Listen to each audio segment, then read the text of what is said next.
حکم محترم اور حضرات اساتذہ کرام، یہ ایک واضح حقیقت ہے کہ عورت نصف انسانیت ہے۔ اس کے تصور سے ہی کائنات میں رنگ و بو ہے۔ وہ مختلف اور منفرد خصائل و صفات کی مالکہ ہے۔ فہم و فراست میں اسے امتیاز حاصل ہے۔ اس کی گود آدمیت کی آماج گاہ ہے۔ اس کا وجود عود و مشک و گلاب سے بہتر و برتر ہے۔ حیا، عزت اور وقار اس کی شناخت ہے۔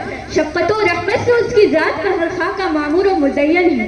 اسی حقیقت کو حکیم الامت شاعر مشرق علامہ اقبال علیہ رحمہ نے اس طرح بیان کیا ہے کہ وجود ذل سے ہے تصویر کائنات میں رنگ، اسی کی ساتھ سے ہے زندگی کا سوز درو، شرف میں بڑھ کے ثریا سے مشت خاک اس کی کہ ہر شرف ہے اسی درج کا در مکنوں، مکالمات فلاطون لکھ سکی لیکن اسی کے شعلے سے ٹوٹا شرار افلاطون۔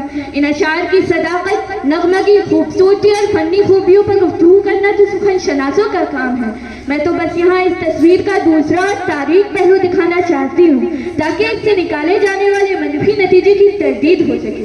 شرکائے بزم، ہونا تو یہ چاہیے تھا کہ اس کے تمام مصروں کو سامنے رکھ کر ان اشعار کی معنویت کو سمجھا جاتا، مگر افسوس صد افسوس کہ عموماً لوگ اس کے پہلے مصرے کو پکڑ کر کچھ ایسے بیٹھ گئے ہیں کہ زن بیچاری کو شمع محفل بنا کر ہی دم لیا۔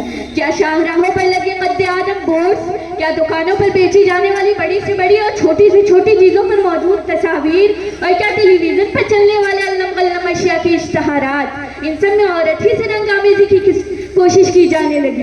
اور ستم بالائے ستم تو یہ کہ اسے کائنات پر رنگونوں سمجھا اور سمجھایا گیا، بلکہ سچ تو یہ ہے کہ صنف نسواں کی توہین ہے۔ کیا ہم نے کبھی سوچا کہ ہم جس صنف کو فقط حسن کی علامت مان رہے ہیں اور جسے دلربائی اور ستائشی القابات کے نازیبہ خطابات سے نواز رہے ہیں، کیا وہ عورت آپ کے لیے فقط ایک جسم ہی ہے؟ نہیں، وہ فقط جسم نہیں بلکہ اس سے وابستہ کئی مقدس اشتیاق سے جڑے ہوئے ہیں جو اپنے آپ میں پاکیزگی کی اعلیٰ ترین مثال ہے۔ عورت اگر ماں ہے تو جنت، بیوی کے روپ میں ہے تو راحت، بہن کی صورت میں ہے تو غیرت، اور بیٹی کی شکل میں ہے تو سراپا رحمت ہوا کرتی ہے۔ عورت کائنات کا وہ جز ہے جس نے تخلیقی انسانی کو مکمل کیا۔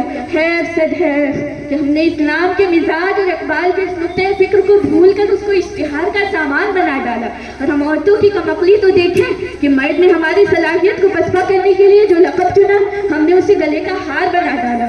سامعین و سامعات، اشعار میں اقبال نے حسن کی اصطلاح ظاہری حسن